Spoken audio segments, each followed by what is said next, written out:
قال المؤلف رحمه الله تعالى ونفعنا بعلومه في الدارين آمين. Jika seseorang hamba yang pada awal usia mudanya dia bergelumang dengan dosa, mentaati nafsu syahwat, maka hendaklah sifat khauf melebihi raja. Sekiranya di akhir umurnya, maka hendaklah dia melebihkan sifat raja, sebagaimana firman Allah Ta'ala dalam hadis Qudsi. Tuan-tuan muslimin, muslimat, sedang jemaah yang dirahmati Allah sekalian, alhamdulillah. Sama dan selama-lamanya kita panjatkan puji syukur kepada Allah dengan izin taufik hidayah Allah Ta'ala jua. Pada malam ini kita sambung lagi bacaan kitab Haqa'iq Anit Tasawuf karangan Fadilatul Syekh Abdul Qadir Isa rahimahullahu ta'ala. Kita dalam babur raja, satu daripada banyak-banyak sifat mahmudah iaitu raja. Dalam tajuk kecilnya, perbezaan di antara raja dan angan-angan. Sebagaimana yang disebut dalam pertemuan yang lepas, antara perbezaan di antara raja dan angan-angan, bila seseorang itu ada sifat raja, ataupun dalam hati kita ada sifat raja, maka kita tidak malas dalam melakukan ibadat. Tapi kalau dalam hati kita ni ada angan-angan, maka kita masih lagi malas dalam melakukan ibadat pada Allah. Kita boleh kenal lah diri kita masing-masing berada di dalam sifat raja ke, ataupun kita ni hanya orang yang berangan-angan saja.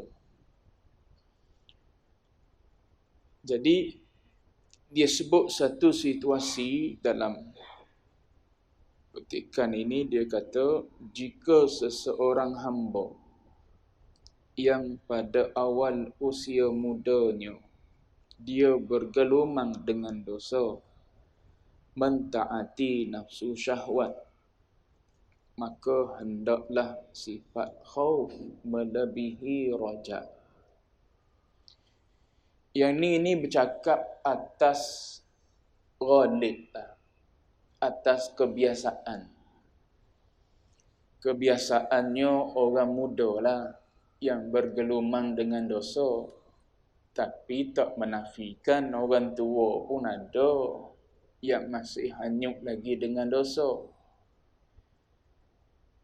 Ghalib kebiasaannya orang muda lah yang mentaati nafsu syahwat, yang masih malah lagi buat taat, buat ibadat pada Allah Ta'ala. Waliknya orang tua ni bila dia mari tua, sakit pun dah ada dah, maka dia mari rasa sedar dalam diri. Maka dia kata, pada usia muda, saat kita orang yang banyak salah, banyak dosa dengan Allah, maka hadirkan di hati kita sifat khauf melebihi daripada sifat raja. Tapi sekiranya di akhir umurnya, maka hendaklah dia melebihi sifat raja. Kalau kita duduk di hujung usia dah, benda dosa yang kita buat zaman jahiliah dulu tinggal belaka dah. Tak keluar dah pun daripada rumah. Dulu duduk keluar rumah, pergi duduk lepok kedai kopi macam-macam lah kita buat. Tua ni nak keluar kedai kopi pun tak larat dah. Duduk dalam rumah dah, duduk sorang-sorang, buat dengan orang pun tidak dah. Maka tak ada lah contohnya dosa yang kita buat dengan lidah kita. Jadi di hujung umur dia kata, lebihkanlah sifat raja. Cuma yang ni secara ghalib. Adapun secara individu, tengok diri kita.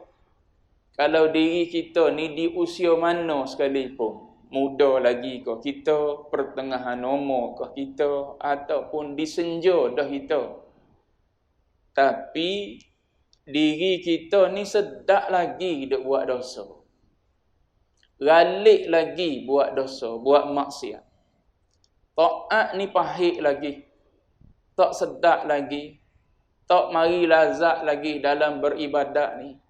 Maka pada masa tu tak kira umur lah. Tinggikan sifat khauf dalam diri kita. Maknanya apa? Carilah hadis-hadis, ayat-ayat Quran yang berbentuk tarhib. Hadis-hadis yang berbentuk menakutkan kita. Kalau buat gini, ancaman seksanya begini. Kalau buat gini, bentuk azab dalam nerakanya begini. Baca dalam Quran, baca dalam hadis. Tak nak baca sendiri, dengar orang mengajar. Dengar dalam kitab-kitab, dalam Quran, dalam hadis banyak berbentuk tarhib pun ada, berbentuk targhib pun ada. Kita yang sesuainya ubat kita ialah tarhib lah. Sebab nyakit kita sedap dengan maksiat. Jangan pergi tengok di targhib pula. Tengok di rojak tak apa, banyak dosa pun Allah Ta'ala ampun. Baca dah ayat dulu di awal muqaddimah bab rojak. Qul ya ibadiyalladzina asrafu ala anfusihim la taqnatu min rahmatillah. Allah Ta'ala panggil lagi dengan gelaran hamba-Ku walaupun asrafu. Walaupun melampaui batas, walaupun buat dosa. Allah Ta'ala sebut lagi, la taqnatu min rahmatillah. Jangan putus asa dengan rahmat Allah. Baca ayat ni sedap duduk gitu. Apatah lagi tutup dengan ayat, innallaha yaghfirudz dzunuba jami'an. Semua sekali. Semua sekali maknanya taubat, tak taubat, Allah Ta'ala boleh aja kalau dia nak ampunkan dosa. Sedap duduk gitu. Tu dia panggil angan-angan. Kena tipu dengan hawa nafsu kita. Jadi kalau kita ni duduk dalam keadaan sedap lagi dosa dan maksiat, tinggikan sifat khauf. Macam mana nak tinggikan sifat khauf? Tengoklah ayat-ayat Quran yang berbentuk azab. Hadis-hadis yang berbentuk azab. Baca dosa mengumpat macam mana. Siksanya macam mana. Apa berlaku di padang mahsyar. Maki orang, cela orang, lekeh orang dan sebagainya lah. Tengok macam mana yang disediakan kepada kita lepas daripada mati. Tak semayang, macam mana dalam kubur nanti. Tak puasa Ramadan, macam mana dalam kubur nanti. Tak qada pula, tak keluar zakat, macam mana dalam kubur nanti. Baca hadis-hadis tu.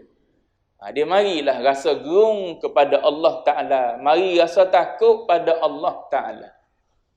Bila berlebih pula sifat takut pada Allah Ta'ala, risau dalam hati kita. Mari rasa sempit dalam hati kita. Padahal tinggal habis dah. Mana-mana semayang yang tak buat zaman muda dulu. Duk tengah qada ni sekarang ni. Dalam usaha qada. Puasa, duk bayar fidyah lagi, qada lagi. Lepas tu apa lagi? Zakat pun qada. Macam-macam lah kita duk buat sekarang ni. Tapi hati duk berasa sempit itu takutnya nak mati.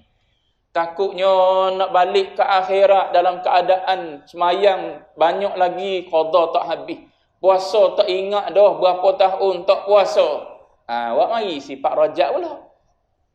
Baca ayat-ayat kepemurahan Allah Ta'ala. Baca ayat yang Allah Ta'ala ni maha pengampun. Sebesar mana pun dosa yang kita buat, Allah Ta'ala boleh ampun. Hatta duduk dalam neraka dah, selagi mana ada iman, Allah Ta'ala boleh keluarkan daripada neraka tu. Tu baca hadis-hadis syafaat Nabi. Baca hadis-hadis syafaat yang diberi oleh orang-orang soleh. Banyak jalan-jalan dia. Baru dia mari rasa tenang, rasa linang dalam hati kita. Seimbang. Kalau tidak jadi berat sebelah. Supaya kita dengan anak kita lah.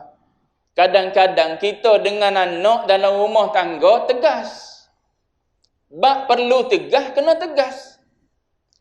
Tapi ketegasan tu bukan tiap-tiap masa. Siapa anak tak berani nak temu dengan kita. Selisih bahu pun tak berani. Nak makan sekali pun tak berani. Nak bercakap pun tak berani. Nak mari minta, nak tunjuk surat, nak pergi situ ke sini pun tak berani. Tu tak kena lah adik kita ajar gitu. Ada waktunya kita dengan anak ni boleh jadi kawan. Kan Sayyidina Umar sebut, umur daripada 0 sampai 7. Macam mana? La'ibuhum. Bermain dengan mereka. Lepas tu naik umur 8 tahun hingga 14 tahun. Iaitu adibhum. Ajar sungguh-sungguh ada. Jangan terlepas umur tu. Terlepas umur tu naik umur 15 tak ada adab lagi. Adab situ, adab sini, adab dengan orang tua, adab dengan apa? Adab di majlis, adab di masjid, adab di tempat keramaian, adab macam-macam jenis adab lah. Tak ajar situ umur 15 baru nak ajar adab ke. Kita cakap sepatah dia jawab 5 patah. Kita bagi tahu 5 patah, dia 10 patah. Tak ada adab lah. Sebab apa? Kita tak terah adab waktu tu. Tu yang Umar kata, Sayyidina Umar kata, ajar adab umur yang kedua, 7 tahun yang kedua. Tapi bila masuk umur 15, main kita dengan dia umur 7 tahun, awal dulu okey dah, baik, rapat dengan kita. Umur 15 pun kita ajar adab apa? Umur 15 ke bawah kita ajar adab. Maknanya dia kenal ni ayah, kok mana pun gurah ayah. Kok mana pun gurah ni ayah aku. Dia pergi ke adab pula. Dia tak lebih dalam gurah. Kalau lebih dalam gurah, dia ketuk kepala ayah dia tu. Sebab apa? Dia tak tahu adab. 7 tahun kita ajar dia gurah. Ayah boleh gurah, ayah ni boleh gurah. Tengok semayang, dia pergi selok kain tahu. Baru tahu sebab apa? Ajar dia gurah. 7 tahun ke bawah kita ajar dia gurah. Tapi masuk umur 8 tahun ajar dia adab. Ayah tengok semayang ni. Adab tengok semayang macam mana? Bawa dia mari masjid. Ni adab masjid gini. Adab masjid jangan berlari dalam masjid. Adab masjid jangan lalu depan orang solat. Ajar adab. Dia reti adab. Masuk umur 15 tak apa dia kenal. Ni ayah ni. Gurah macam mana pun. Buat lawak jenaka macam mana pun. Seluruh macam mana pun. Dia adalah ayah. Tetap tinggi kedudukan dia. Ni mak. Lebih apa? Gurah macam mana pun. Ni mak kita. Qadar mana dia tahu sebab apa? Kita ajar dia adab umur 8 tahun hingga umur 14 tahun. Lepas tu masuk umur 15, kata Umar sahibuhum, berkawan. Buat dia kawan. Sebab umur 15 ni dia sedang mencari identiti dah. Dia nak jadi apa? Nak jadi orang agama ke? Mari masa tu dia nak jadi orang agama, dia pakai jubah. Dia buh piah atas kepala. Dia bawa ni, syal atas bahu dia. Gi masjid, awal dia gi masjid daripada kita lagi gi. Kita tak gi lagi, dia gi dah. Dia mari satu masa pula, tak berapa boleh kok jadi orang agama ni. Sebab apa? Tengok orang luar semak-semak, duduk buat rambut ni. Berasa nak buat rambut juga. Mula tinggal kopiah, pakai tencu. Tencu ke apa tuan-tuan? Pakai apa? Krim nak suruh apa? Rambut terbentuk ni. Dia mari situasi tu pula dalam jiwa dia. Tinggal pakai kopiah. Tengok orang pakai seluar kargo. Pakai seluar kargo. Tuan-tuan tahu seluar kargo? Yang ada poket tepi tu lah. Banyak poket belakang pun ada. Kiri kanan pun ada. Tepi paha pun ada kiri kanan tu. Nak pakai yang tu pula. Tu dia panggil budak yang sedang mencari identiti. Masa tu jugalah dia mari berbunga-bunga hati nak berkawan dengan lelaki, dengan perempuan. Masa tu kalau kita tak jadi kawan pada dia, dia akan bertemu kawan dia. Kawan yang sebaya dengan dia. Umur 15 juga, 16 juga, 17 juga. Yang sama identiti dengan dia. Yang sedang mencari identiti juga. Yang masih selalu juga nak jadi apa kita ni. Yang tu tepat dia meluah perasaan. Aku ni sebenarnya minat pada fulan bin fulan. Aku ni minat pada fulanah binti fulan. Dia kata, macam mana duk rasa-rasa macam keluarga aku tak setuju ni. Duk rasa-rasa gini. Mu lari ya dengan dia. Kena dapat member yang tak elok jawab dia. Gini, mu turut dia. Dia kata nak pergi mana, mu turut dia. Tu yang lari daripada rumah. Sebab apa? Jarak yang jauh di antara ayah mak dengan anak. Sebab dia tak boleh jadi kawan. Bila tak boleh jadi kawan, dia tak berani nak cerita pada ayah dia.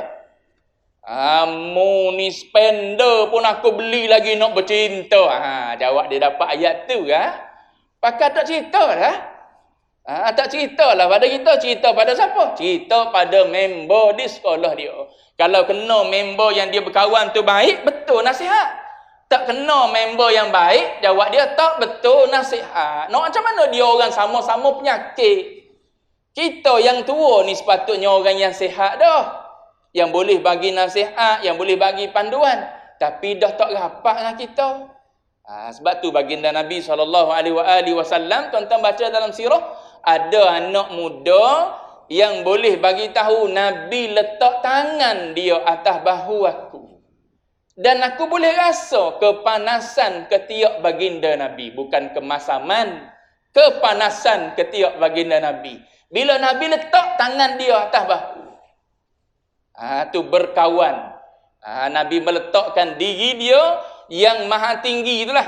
Tinggi manusia lah, bukan tinggi Allah Ta'ala. Maknanya yang lebih dari sudut segala-galanya di diri Rasulullah tu. Boleh Nabi duduk dengan anak muda dengan letak tangan dia atas bahu boleh. Sebab tu Nabi marah sangat. Kan ada soal, apa kisah masyhur yang ada seorang sahabat yang cerita bila tengok Nabi kucup Hasan dan Husain kan. Bila dia tengok Nabi buat gitu, maka dia kata, ya Rasulullah, aku ada anak ramai tapi seorang aku tak pernah kucup lagi. Nabi kata, man la yarham la yurham. Nabi kata, siapa-siapa yang tidak mengasihi, dia tidak akan dikasihi. Tu Nabi tegur sahabat yang tak pernah kucup anak dia, tak pernah cium anak dia. Oleh orang ni, anak masa kecil cium bukan setakat cium tangan, kaki cium lagi. Dah budak baby duduk golek atas tilam tu. Bukan setakat tangan kita cium dia, kaki dia pun kita cium lagi. Tu nak beritahu, didikan agama ajar pada kita tak salah walaupun cium kaki kanak-kanak ada satu. Tapi kalau kita buat apa, didik tak kena, jawab dia anak akan jauh dengan kita. Jauh besar dalam keadaan jiwa dia yang mencari identiti tu, dia tak boleh cerita pada siapa-siapa. Sebab tu di sekolah sekarang ni ada apa? Ada kaunselor. Zaman kita sekolah dulu kaunselor pun kita tak tahu apa istilah dia oleh adik. Saya ingat saya lah sekolah, tuan-tuan sekolah bandar tak tahu. Zaman saya sekolah dulu tak ada kaunselor pun. Sebab masalah kita tak sama dengan masalah zaman sekarang ni. Ayah kita garang macam mana pun, walaupun dia kata, kalau mu tak dengar aku cakap, keluar daripada rumah ni. Keluar kau kita daripada rumah. Tak keluar kita. Sebab apa? Nak pergi mana gelap zulumat itu luar. Sekarang ni jangan buat gitu. Kita buat gitu lah jawab dia. Adik manis lah duk tunggu luar. Ramai yang menunggu di luar tu yang duk panggil dah anak kita ketika dia makan kedai roti canai. Adik manis nak order apa?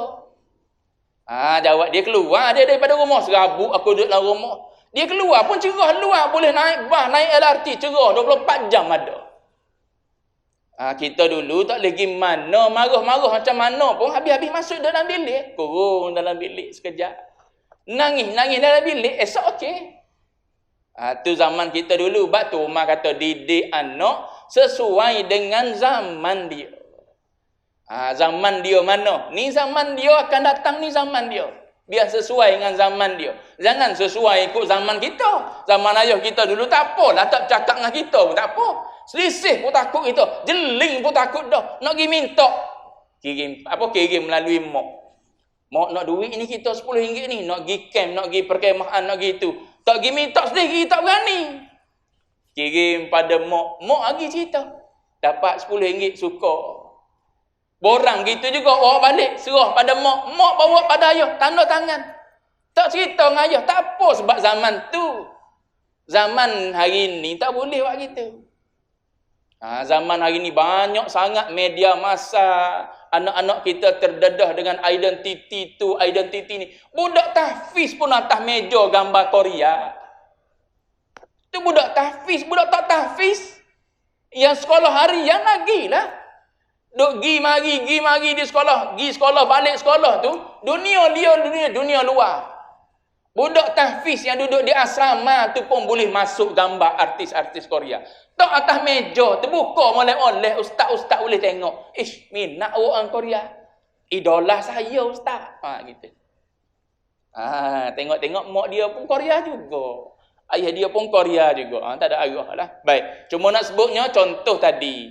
Kita dengan ayah, kita dengan anak gitu lah. Ada waktu kita tegas.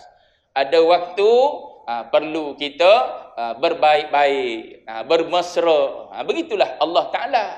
Ada waktu dalam Quran Allah Ta'ala bercakap dengan tegas. Dengan murka dia. Janji dengan azab seksa untuk dosa-dosa sekian-sekian. Ada waktu Allah Ta'ala bercakap dengan rahmat dan kasih sayang dia. Ada waktu Allah Ta'ala menzahirkan sifat jalal dia. Sifat keagungan dia. Sifat kebesaran dia. Ada waktu Allah Ta'ala zahirkan sifat jamal dia. Sifat indah dia, sifat cantik dia. Sifat apa? Rahman dan Rahim dia. Dua-dua tu kita perlu. Perlu ambil sesuai dengan keadaan diri kita. Supaya dengan ubat lah. Ubat demam. Kena guna untuk demam. Ubat batuk. Guna dia untuk batuk. Bukannya ubat sakit perut. Guna untuk demam. Kita ni demam, sakit kepala. Makan pil Cikiteon. Tak jadi.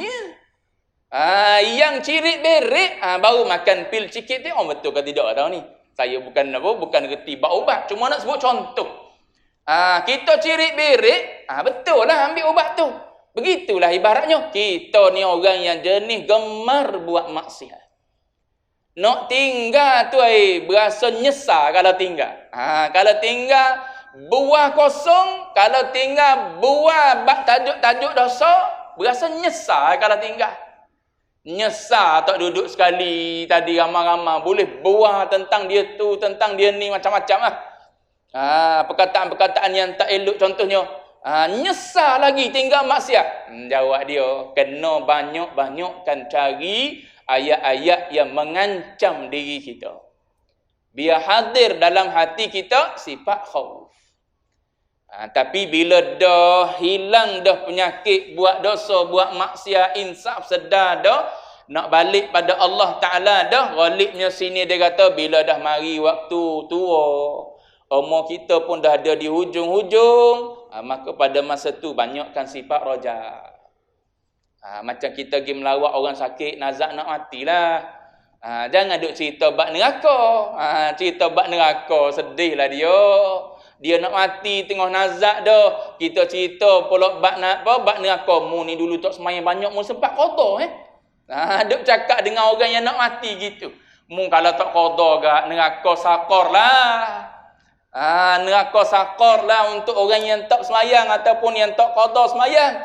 Cerita gitu, jawab dia tak kena lah saat orang tu duduk dalam keadaan nazak dah, nak mati dah, nak balik dah pada Allah Ta'ala. Cerita bab rojak.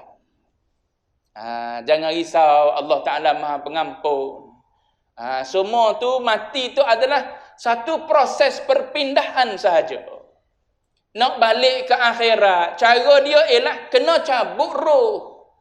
Kalau tak cabut roh, orang tak bubuh kita dalam tanah dan tak baliklah kita ke alam barzakh.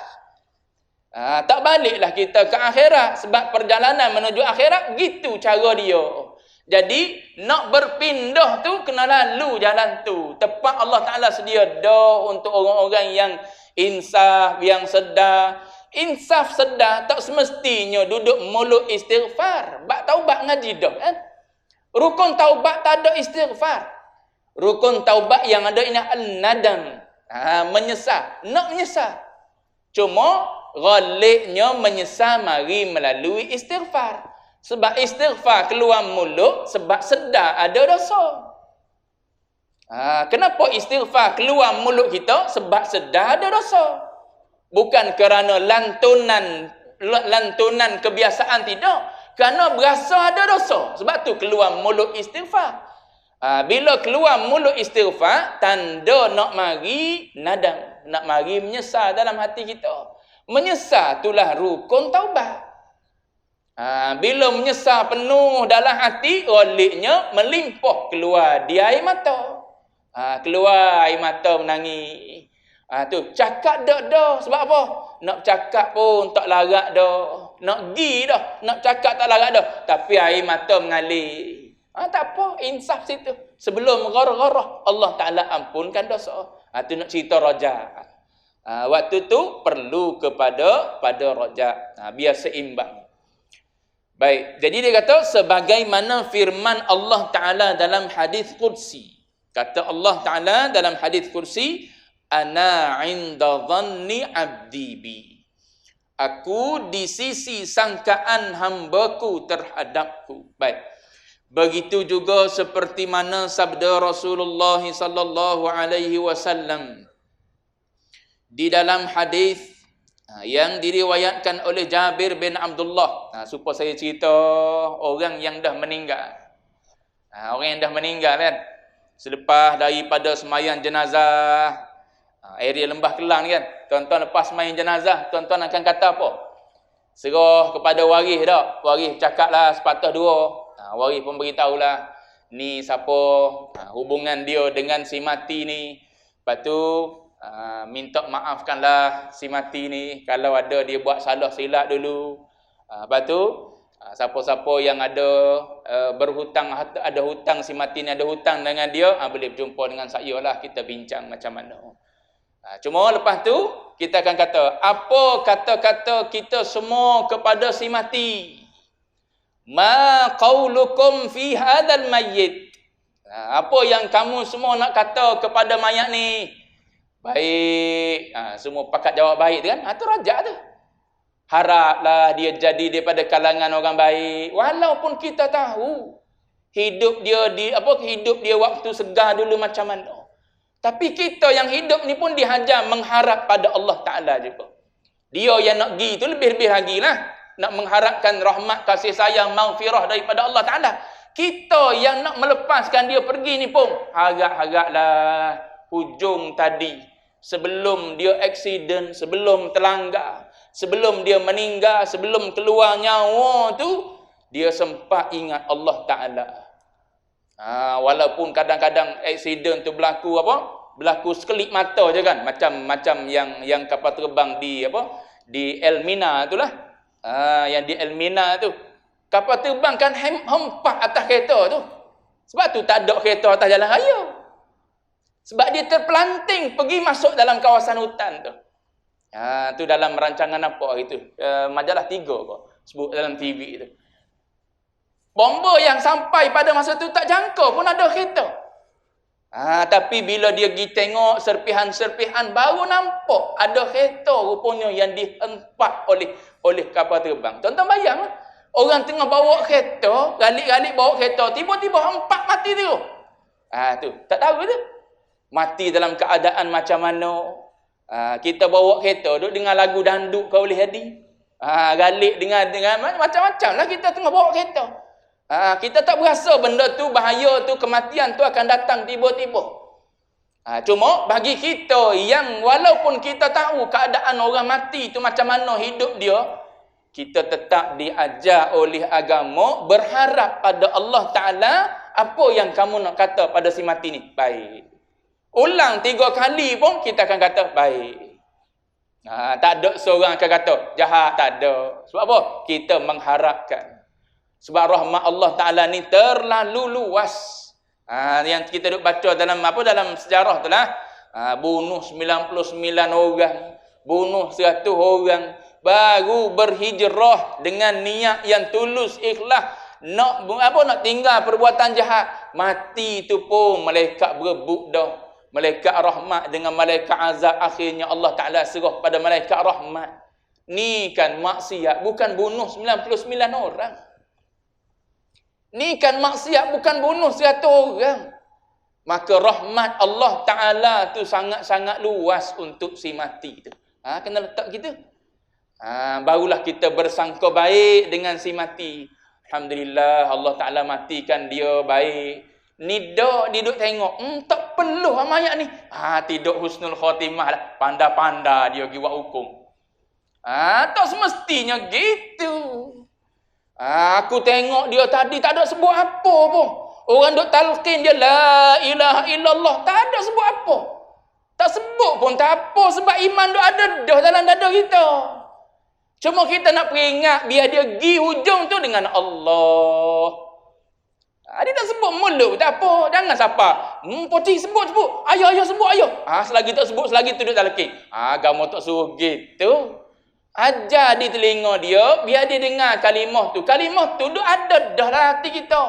Lama dah kan kalimah tu duk ada. Kita semayang pula duk ulang tiap-tiap kali semayang la ilaha illallah Muhammadur Rasulullah tu. Mari kita sebut tu nak suruh dia ingat biar dia pergi dengan kalimah tu yang dia ingat. Tak sebut pun tak ada masalah. Cuma nak beritahunya ialah bila dia mati keadaan macam mana sekalipun terbakar hangus. Suzon kita. Ni mati su'ul khatimah ni sebab apa? Hitam mayat dia. Pandai-pandai kita buat hukuman. Padahal kawan ni syahid tak tahu. Terbakar syahid kawan ni. Mati gitu. Mati kemalangan. Syahid kawan ni. Kita kata, su'ul khatimah ni gini ni. Tubuh hacul lebuh ni. Lepas kita nak husnul khatimah macam mana? Mati duduk atas tikas mayang. Tengah sujud. Itu saja bagi kita husnul khatimah. Padahal husnul khatimah, su'ul khatimah tu hijau Allah Ta'ala. Tak ada siapa tahu di hujung tu macam mana. Baik. Cuma nak sebutnya, Nabi ajar pada kita berbaik sangka dengan Allah Ta'ala. Ana inda dhanni abdi bi. Kita bersangka baik dengan semua orang. Baik. Begitu juga seperti mana sabda Rasulullah dalam hadis yang diriwayatkan oleh Jabir bin Abdullah. Apa kata Nabi? Qala Rasulullah sallallahu alaihi wasallam, la yamutanna ahadukum illa wa huwa yuhsinu dhanna billahi azza wa jalla. Janganlah mati seseorang daripada kamu kecuali dia berbaik sangka terhadap Allah Ta'ala. Yang nak mati berbaik sangka dengan Allah Ta'ala. Allah Ta'ala ampun dosa. Kita yang hidup pun berbaik sangka dengan si mati tu. Berbaik sangka. Berbaik sangka saya sebut. Bukannya kita putuskan si mati ni memang baik. Tak gitu. Tu salah. Kalau kita kata, memang dia ni aku yakin ahli syurga, memang baik sungguh dia ni. Tak boleh gitu. Sebab kita tak tahu dia. Depan mata kita baik, belakang kita tak tahu. Sebab tu kita diajar rajak je. Bukan mutuh dah. Mutuh salah. Sebab kita tak tahu yang ghaib. Yang dia buat di belakang kita tak tahu. Depan kita nampak dia orang masjid dah. Belakang kita macam-macam lagi benda dia duk buat. Cakap benda kotor, buat benda kotor, kita tak tahu yang tu. Maka kita berbaik sangka tu maknanya kita berharap. Bukan kita memutuskan. Sebab tu ulama mengatakan perkataan kita kata baik-baik kepada si mati bila ditanya tu, tu dipanggil khabariyah lafzan, insya'iyah maknan. Tu yang tuan-tuan ada sebut lepas sembahyang jenazah tu. Tu ulama lurah bahas tu. Ulama lurah bahas khabariyah lafzan. Pada lafaz kita mengkhabarkan si fulan ni baik. Tapi kita tak tahu dia baik tak baik, sebab tu dipanggil insya'iyah maknan. Insya'iyah maknan maknanya kita doakan dia memang baik. Maknanya kita sebut baik tu, ya Allah jadikan dia daripada kalangan orang baik. Dihimpunkan bersama dengan orang-orang yang baik. Tu dipanggil insya'iyah maknan. Dari sudut makna dia insya'i. Dari sudut ayat dia khabari. Tu yang Melayu kita duk guna. Baik. Sekiranya seseorang itu telah mengadap dan mematuhi Tuhannya. Maknanya orang baik. Menempuh jalan mendekatkan diri kepadanya. Maka hendaklah dia menghimpunkan di antara kedua-dua maqam. Iaitu maqam khauf dan rajak. Janganlah khauf mengalahkan rajak sehingga dia berputus asa dengan rahmat dan keampunan Allah Ta'ala. Jangan pula rajak melebihi khauf sehingga dia pergi jauh ke lembah maksiat dan kejahatan. Kalau lebih rajak, saat kita gemar pada maksiat lagi, kita kena tipu. Makin galiklah kita buat dosa. Tak apa, Allah Ta'ala pengampun. Makin sedaklah kita buat dosa. Sebab tu kena wari sifat khauf. Ajar diri kita biar ada sifat khauf. Tapi bila mari sepit hati, bawa mari sifat rajak. Biar pandai. Mana tadi? Jangan pula rajak melebihi khauf sehingga dia pergi jauh ke lembah maksiat dan kejahatan. Bahkan hendaklah dia terbang dengan kedua-dua sayap khauf dan raja, berlega di angkasa yang suci. Yang ni saya sebut dah contoh. Contoh umpama burung lah. Burung waktu dia nak pergi ke kanan ataupun kapal terbang yang tuan-tuan naik itulah nak pergi ke kanan, dia akan tinggikan sebelah mana sayap dia? Sebelah kiri. Bila dia nak pergi ke kiri, maka dia akan tinggikan sayap dia sebelah kanan. Dia tak pergi seiring gitu. Kapal terbang gitu, burung pun gitu. Gitulah ibarat hidup itu. Oh, saat gemar kepada maksiat, tinggikan khauf. Saat kita dah nak insaf dah, tinggal dah maksiat, duk mari rasa takut sangat-sangat pada Allah Ta'ala, tinggikan raja pula. Tu tengok hidup kita. Tak kira usia muda ke, pertengahan ke, hujung ke. Kalau kita ni suka buat maksiat, tinggikan khauf. Kalau kita dah tinggal maksiat dah, duk mari takut, berasa sepik, tak ada harapan dengan Allah Ta'ala, tinggikan raja. Barulah hidup kita ni seimbang di antara dua tu. Nak dua-dua. Rosak satu sayap pun Jadi dia sentiasa dalam qurb dan dekat dengan hadrat ilahiyah. Sesungguhnya sifat mereka yang disifatkan oleh Tuhan telah benar-benar mantap terbukti dengan firman-Nya. Tatajafa junubuhum 'anil madaji'i yad'una rabbahum khaufan wa tama'a. Lambung mereka jauh dari tempat tidur mereka sedang mereka berdoa kepada Tuhan mereka dengan rasa takut dan harap. Dua-dua tu kan?